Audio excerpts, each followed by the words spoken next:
Bismillahirrahmanirrahim. Assalamualaikum warahmatullahi wabarakatuh. Alhamdulillah anak-anak sehat. Gaza, Yafa, Haifa, Arkan. Alhamdulillah.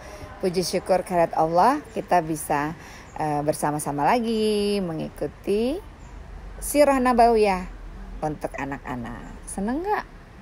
Alhamdulillah. Salawat dan salam semoga selalu tercurah untuk Rasulullah Muhammad SAW beserta keluarga, para sahabat dan pengikutnya yang istiqomah.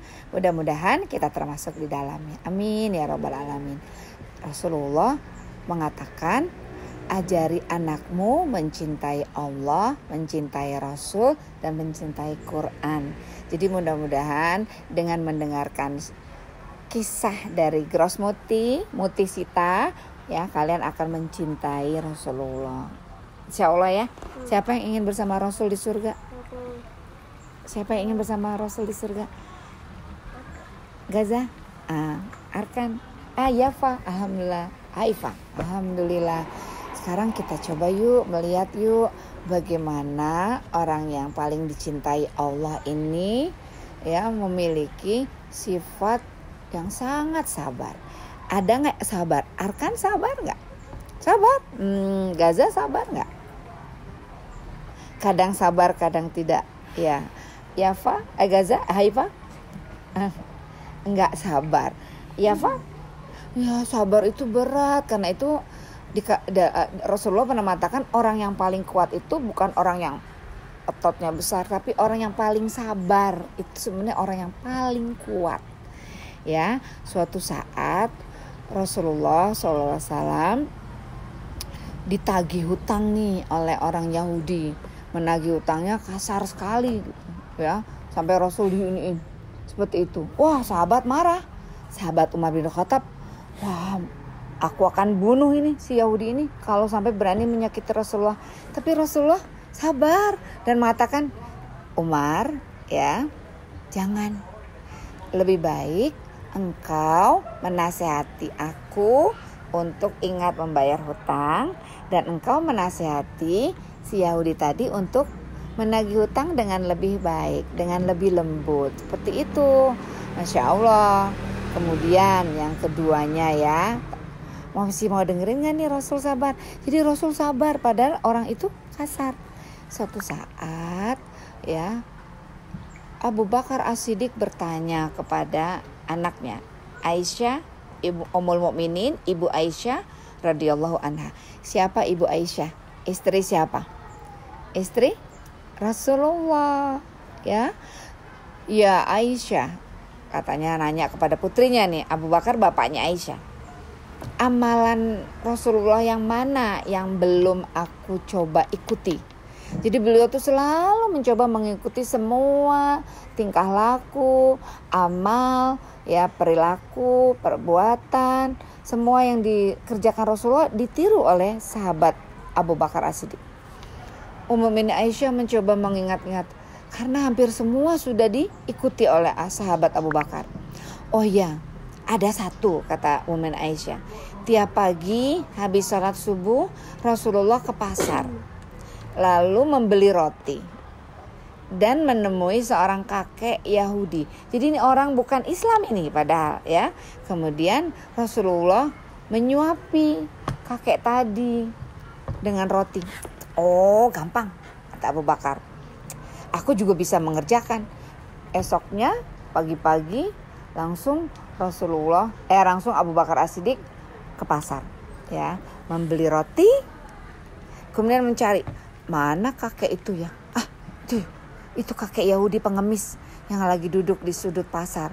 Didatangi, kemudian dia langsung tepuk bahunya karena buta, kakek itu buta.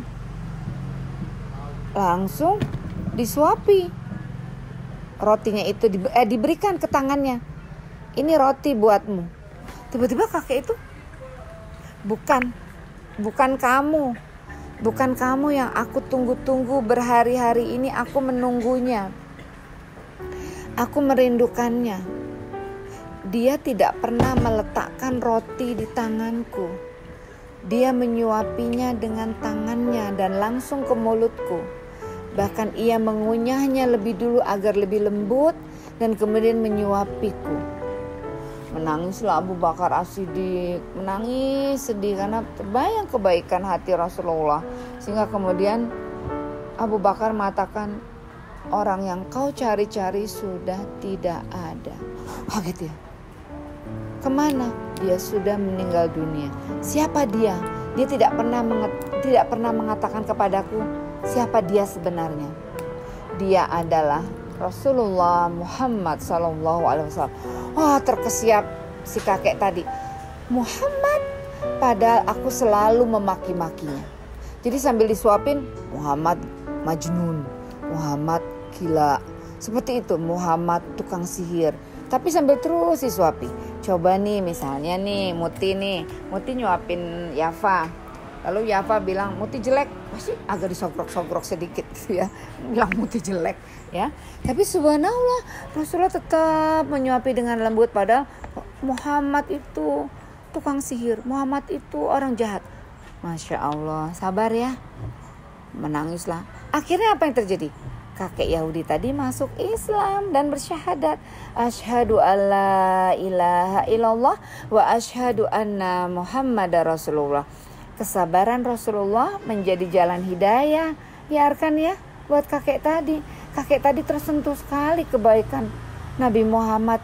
Kalau begitu, aku ingin masuk Islam.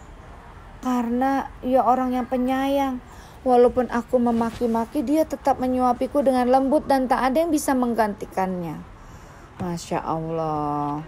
Nah, suatu saat, kisah yang lain ya. Suatu saat dalam peperangan. Kemudian dalam peperangan itu, sahabat Nabi hampir membunuh orang kafir. Karena mereka memerangi agama Islam. Pada saat akan dibunuh, ya, dia bersyahadat.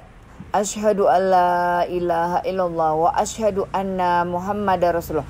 Karena sudah bersyahadat tidak boleh dibunuh. Jadi senjatanya ditarik kembali. Dia selamat dari pembunuhan.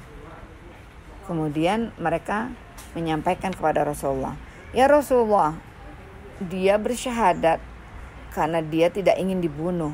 Dia bersyahadat mungkin saja karena terpaksa, karena dia supaya selamat gitu. Tapi Rasulullah mengatakan apa? Haifa, Yafa, Arkan, Gaza, aku tidak diutus oleh Allah untuk mengadili hati manusia. Nih Guru Muti pengen nangis nih. Aku tidak diutus untuk mengadili hati manusia.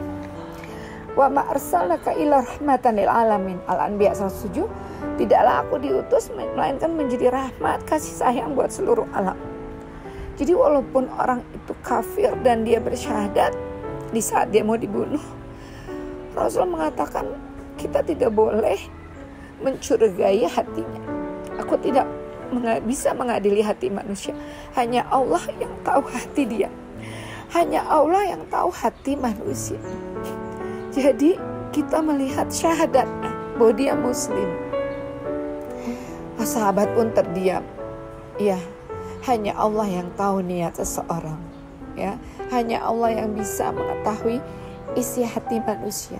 Dalam surat Qaf ayat 16, walaqad khalaqnal insan wa na'lamu ma tuwaswisu bihi nafsu wa nahnu aqrabu ilaihi min hablil warid.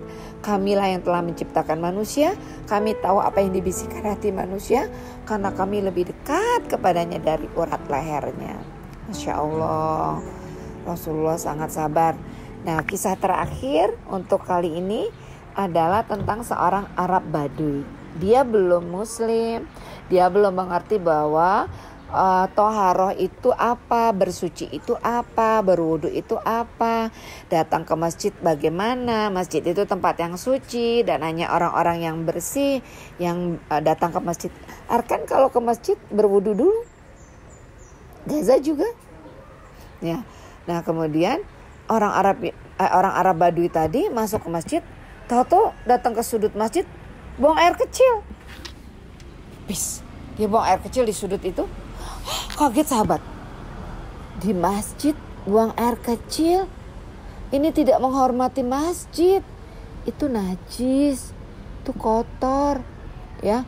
Maka kemudian sahabat mau menampar si orang Arab Badi tadi. Celaka engkau mengotori masjid ini. Tapi tangan sahabat itu dipegang oleh Rasulullah. Sabar, ya.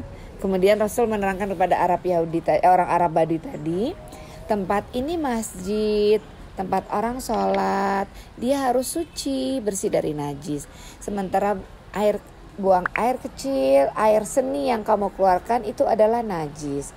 Dia tidak boleh ada di tempat yang suci. Lalu sahabat yang lain, tolong bersihkan. Sahabat langsung ambil 2 ember air, satu lagi disiram lagi, hilang najisnya. Orang Arab Badi tadi mengangkat tangannya. Ya Allah, ya Allah, katanya. Ya Tuhan, selamatkanlah Nabi Muhammad. Yang lainnya tidak. Karena dia marah, yang lain mau menampar dia, mau memukul dia. Rasul pun tersenyum. Siapa yang ingin sabar seperti Rasulullah? Ya, siapa yang ingin sabar terus mutih? Saya fa'arkan. Insya Allah kita akan bersama Rasulullah kalau kita meniru Rasulullah. Sekian untuk kali ini. Mau bersambung gak lain kali? Insya Allah kita akan menyambung lain kali. Assalamualaikum warahmatullahi wabarakatuh.